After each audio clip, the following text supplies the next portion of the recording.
મિત્ર ગુરુ ગોપન આજે બહુ અગત્યની વાત લઈને આવ્યો છે. અને આ વાત ખાલી સરકારી નોકરી મેળવવા ઈચ્છુક યુવાનો માટે જ નહીં, આ વાત આ ધરતી ઉપર જન્મેલા અને હાલમાં શ્વાસ લઈ રહેલા એક નાના સમજુ બાળકથી લઈ અને મોટી ઉંમરના ભાગલા સુધીના માટેની વાત છે. મિત્રો, અમદાવાદની અંદર દુર્ઘટના થઈને એનાથી આપણે બધા વાકેફ છીએ.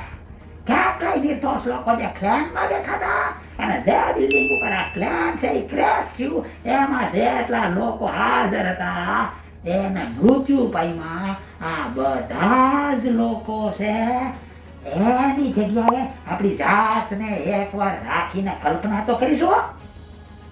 હા, અમારું આ તારું ભ્રષ્ટાચાર કરવો છે, કરપ્શન કરીને પૈસા કમા. અરે ભાઈ, આ જિંદગીમાં એક દિવસ આવું પ્લેન છે એની અંદર જો બેહાઈ ગયું ને તો છેલ્લી અમુક સેકન્ડની અંદર જ્યારે યમરાજાના દર્શન થાય ને ત્યારે સમજાય કે આ જિંદગીની અંદર બાધણા કરવા સિવાય અને કોકનું ખરાબ બોલ્યા સિવાય આપણે કાંઈ કર્યું જ નથી ભાઈ.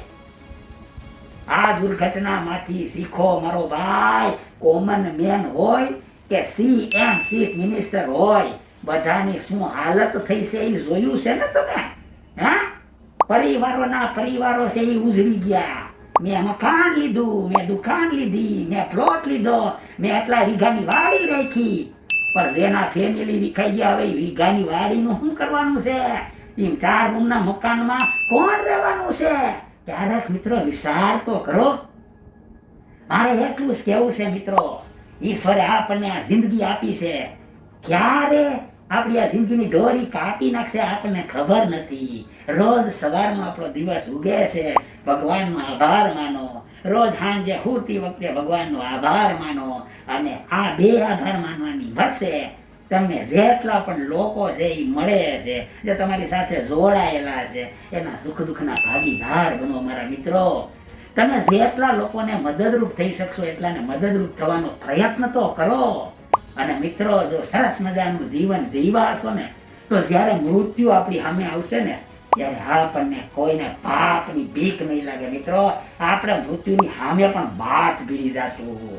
આ મારા વાક્યો યાદ રાખજો. જીવનનો એક લક્ષ્ય, એક ટાર્ગેટ છે એ નક્કી કરો, હળી મળીને રહ્યો, મોજ કરો અને બીજાને મોજ કરાવો. ચાલો ત્યારે જય શ્રી રામ.